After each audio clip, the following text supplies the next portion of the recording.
thank you for inviting me to speak here. So I'm not an artist, I'm not a curator, I'm not a conservator, I'm a head of collections management. And what that means is that I lead a team that produce the guidance and the rules and techniques for people to use across the V&A in managing their collections. So, as head of collections management, I'm quite often asked by curators, can we collect this?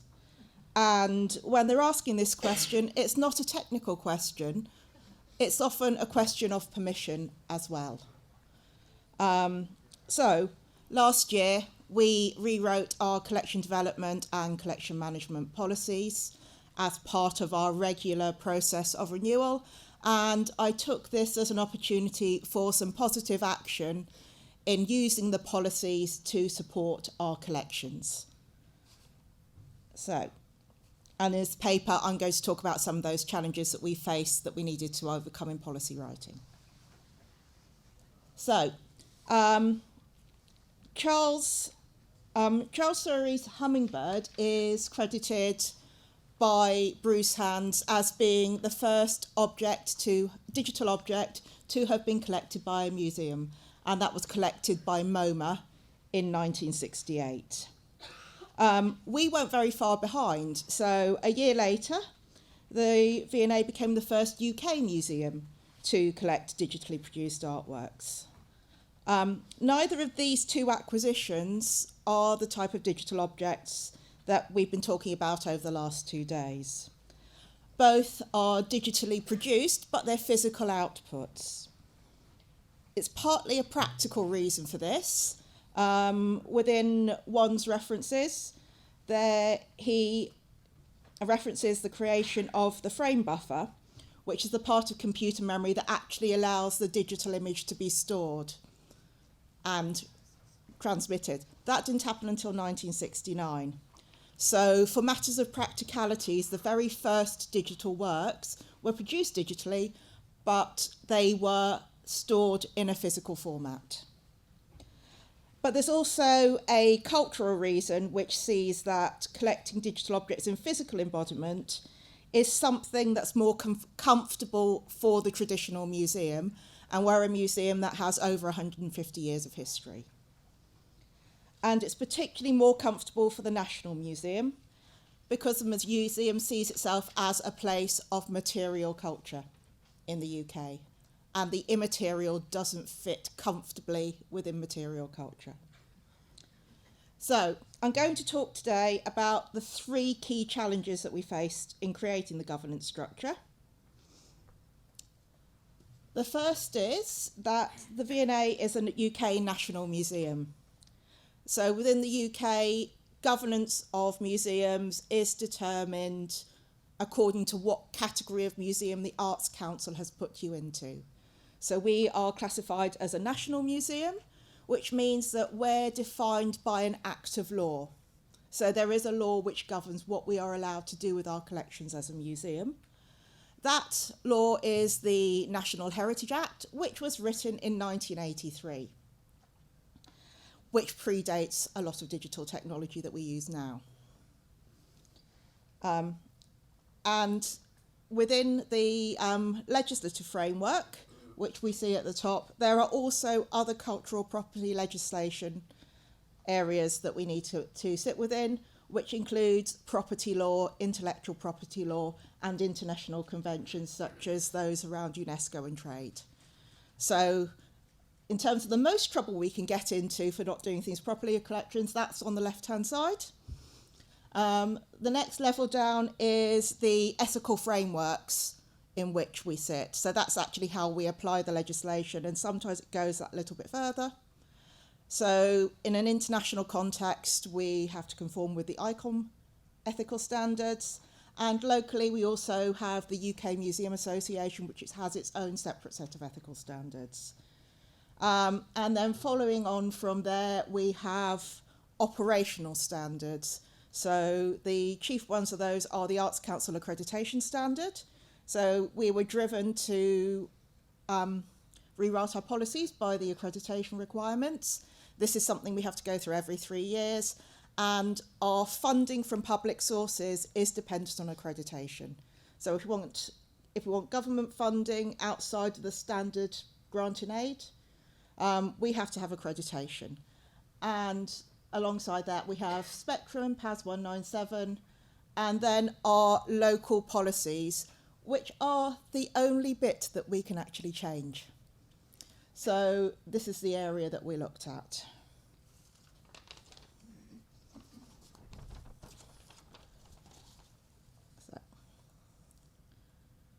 So for the first of the challenges, in order to look at the present, I need to look at the past. This is the paperwork that was created around our first digital acquisition that I showed you a couple of pages ago. The first challenge that we have is actually finding a home within the museum where the digital collections can comfortably sit. So you can see that on the left-hand side, that was the inventory in 1969. You can see that it has the letter CIRC. That stands for the Circulation Division, which wasn't a collecting department. So the Circulation Division was created for items that, at the time, nobody could quite work out where they fitted within the museum's collecting remit. And on the right-hand side of the page, all of those scribbled notes are arguments between various keepers of collections about who they should actually be responsible for this material. And this is some documentation that was shared with me by one of the curators for the department in which that digital acquisition now sits, and the curator who actually regards that as one of our most significant acquisitions of the last 50 years. So digital collecting has had a troubled history within the museum in terms of who would actually own it. So when we rewrote our collections development policy, we theoretically rewrote it in 2015, but it hadn't been massively revised since 2010. So in 2015, there was still no real hub for digital collections in the museum. In 2017, a new department was created within the museum, which at the time was called Contemporary and Digital Design. Now it's Design, Architecture and Digital. So I like to joke to the keeper that he went from CAD to DAD within a few minutes. So with the creation of that department, there was a department that could actually write about the priorities for digital collecting within the museum and what we were targeting in terms of our collections.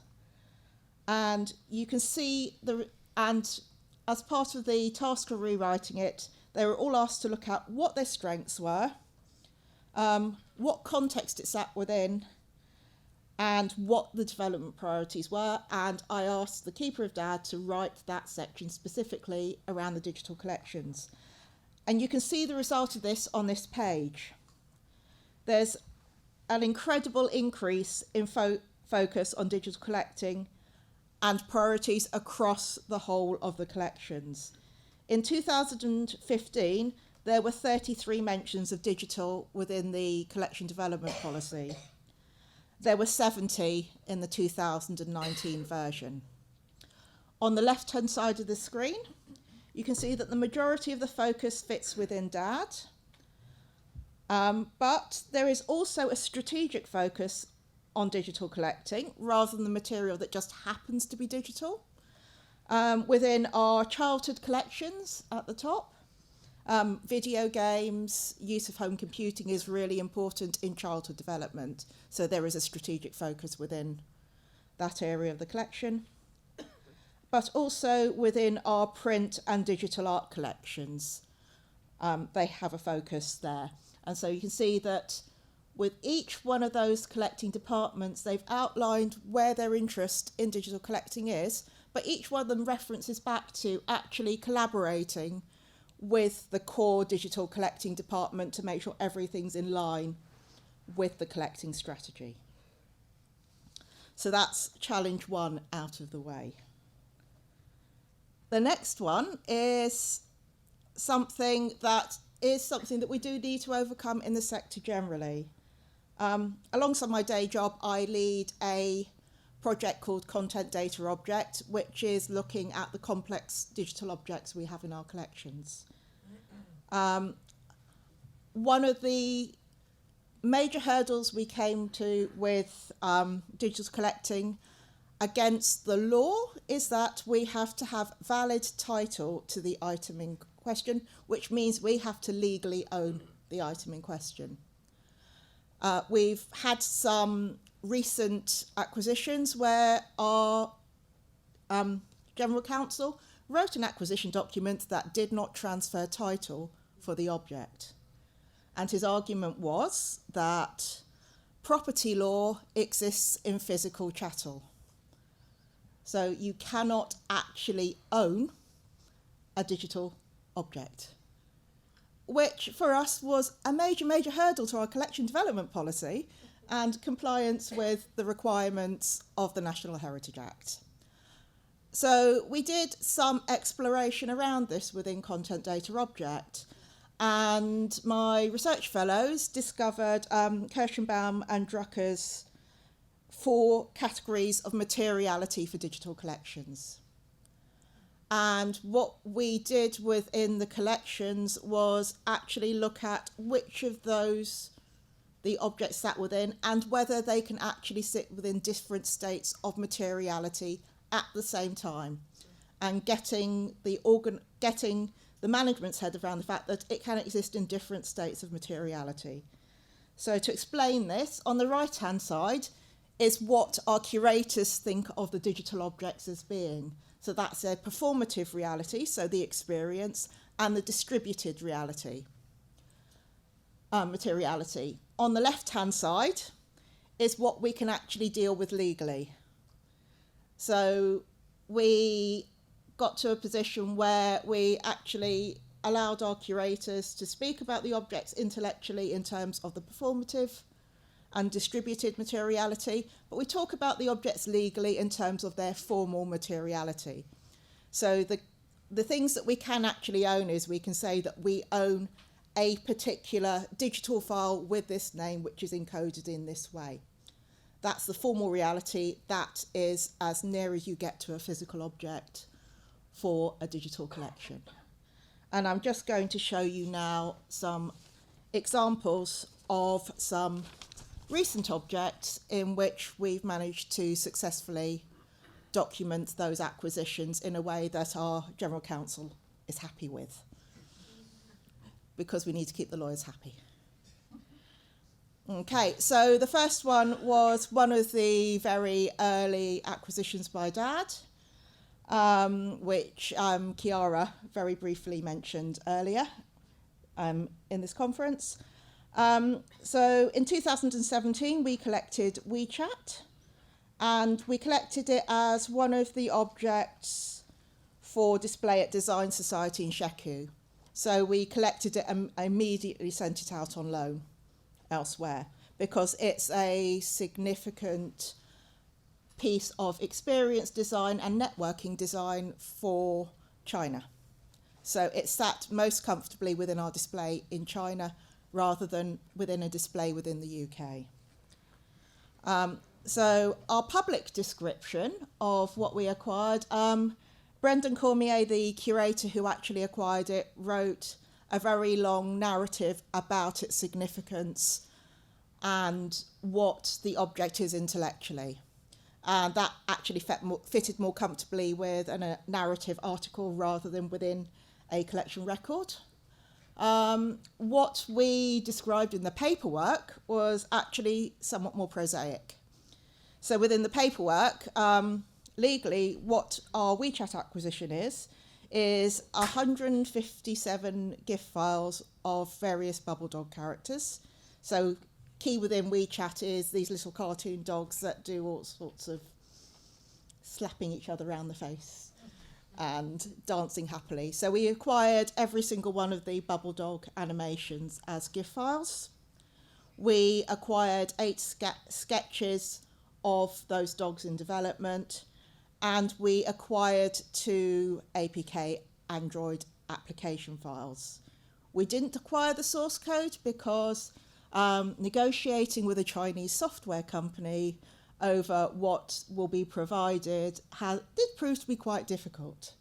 So what they were prepared to give us was the compiled APK files rather than the source code for the application. So what we've actually got is a standalone demonstration of WeChat rather than a whole networked application. But intellectually, the curators feel that actually we've got a good enough demonstration that we've got that networked application. So they're able to exist in that sort of doublethink that keeps us legally safe, but allows the curators to communicate what's important about the application. The next one was a piece of artwork that we acquired during the time of starting to look at reviewing our policies.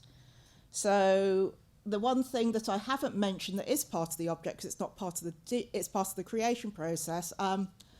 So as part of this object, we do actually have some of Chelsea Manning's DNA, which we have because it was used to create the object. So this was acquired in 2018 as part of our Future Design exhibition. It's a piece called Radical Love, and conceptually, what the object is a collaborative artwork which explores gender identity stereotypes in forensic DNA phenotyping.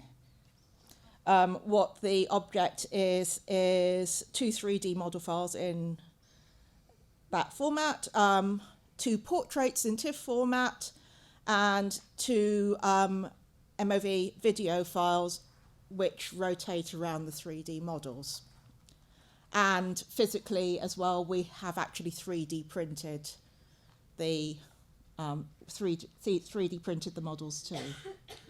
But use of the sort of documenting the technicalities in that way and documenting the intellectual concept separately within the catalogue record has allowed us to acquire that one and keep the intent of the artist included within documentation of the object as well.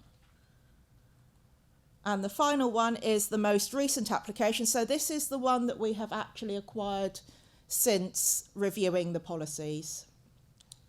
And this is an artwork which is called Anatomy of an AI by Kate Crawford and Vladan Yola. The object that we describe in the paperwork is a website archive in walk format, a digital publication in PDF format, and a physical publication, which is printed, and a digital poster in PDF format. So we've acquired this one specifically as a walk format because one of the stipulations that we put within the new collection development policy is that these objects needed to be usable as research objects within our new collection centre, which is opening in 2023. So by compiling it as a walk format and by keeping the dialogue going with the artists, we can retrieve that and have that as a usable research object within our collection centre. That's the theory, at least. And this brings me on to the final challenge, which is that within our previous collection development policy, we saw technology objects as design objects, and it was about the physical design, so the aesthetics. With digital objects, a key part of the collecting of digital objects is collection of the experience, because the experience is what is being designed. So we changed our technical boundaries around objects quite significantly within the most recent policy. And we did that in order to enable the acquisition of this object on the right. This is an Apple II computer. We have this particular Apple II computer because it's still fully functional when it's tested and switched on, and it has an installed copy of VisiCalc. So we bought it because of VisiCalc, because that was the killer app of the early 1980s. it was the one that transformed home computing. So we chose to be brave and say, actually, within our policy, we're going to say, we want these objects to work because we want them to actually convey the experience as best as you can without transporting yourself back into that mindset of what it was like before you could do home computing as a regular regular activity. So these are all now embedded. Our collection development policies are available online, and we are going ahead with some even more technically complex acquisitions that I'm not allowed to talk about yet, but watch this space because they are actually going to be amazing, and we can support them now through positive action in policy development.